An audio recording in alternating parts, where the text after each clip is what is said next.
Je m'appelle Marc-André Lafille et je suis ingénieur en aquaculture à la direction des ressources marines et minières. Je suis plus spécifiquement chargé de la gestion des reproducteurs. C'est la DRMM qui gère depuis 2015 la gestion génétique de la souche de crevettes polynésiennes. Donc il y a toute une partie d'élevage des géniteurs et des prégéniteurs qui est faite par les agents de la DRMM. Donc tous les jours il faut faire les poids moyens pour savoir est-ce qu'on a des croissances convenables.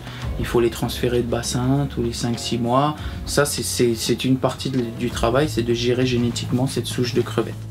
Il n'y a pas d'antibiotiques, il n'y a pas de produits pour traiter l'eau, il n'y a pas de produits qu'on rajoute dans l'aliment pour renforcer les crevettes, il n'y a aucun médicament contre les parasites ou quoi que ce soit qui est utilisé dans la production de crevettes chez les fermes.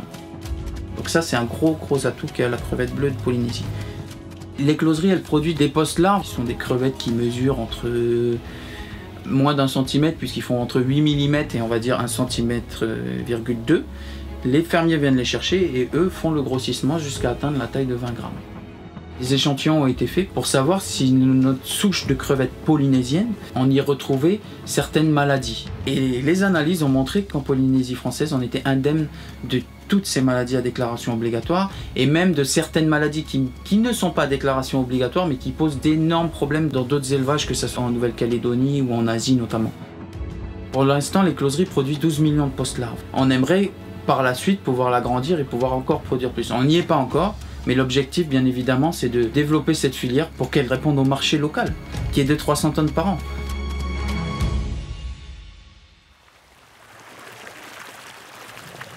Je m'appelle NG Pao Patrick, je suis responsable de la production ici à Aquapark.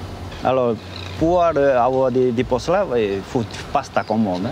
Normalement, chaque cycle, on doit commander au moins 2 millions ou 2,5 millions.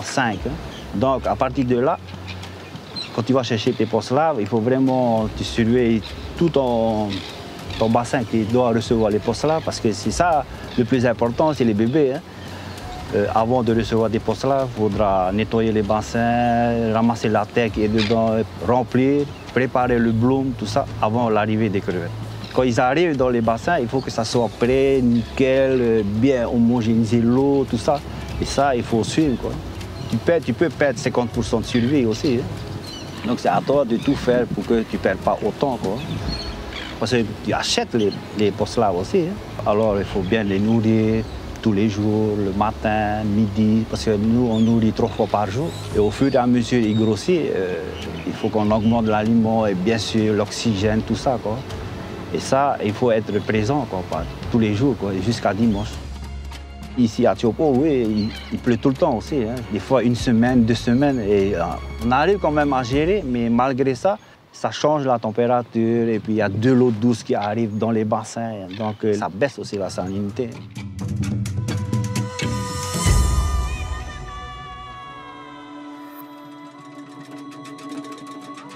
Cette crevette-là, on dirait qu'elle s'adapte avec tout ça. Je pense qu'elle est bien faite pour ici aussi. Donc 5 mois après, tu fais ta pêche.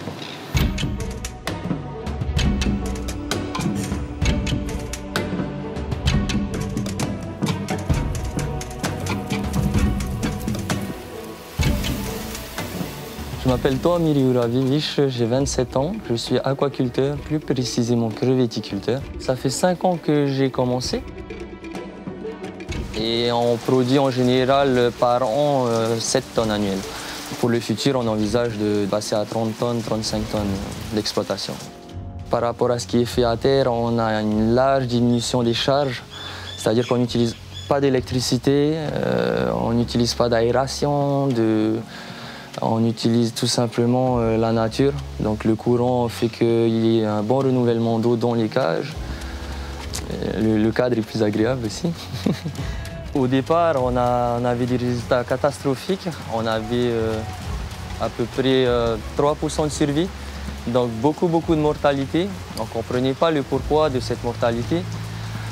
Par la suite, on a persévéré, on s'est amélioré, on a observé pas mal de choses. Et maintenant, on se situe entre 75 à 80% de survie. Il faut se lancer avec beaucoup de courage, ne pas avoir peur du travail et puis avancer progressivement sans sauter les étapes. En Polynésie, nous avons très peu de foncier. Ensuite, nous avons un lagon énorme, grand comme l'Europe. On a une demande assez importante par rapport à l'offre. Donc, il y a de la place pour encore plusieurs projets. Parce qu'on a un potentiel énorme, on ne se rend pas compte. Mais si, par la suite, on peut exporter notre produit de qualité, ça serait un plus pour notre pays. J'ai vécu mon enfance dans la mer, donc du coup, j'ai voulu en faire mon métier.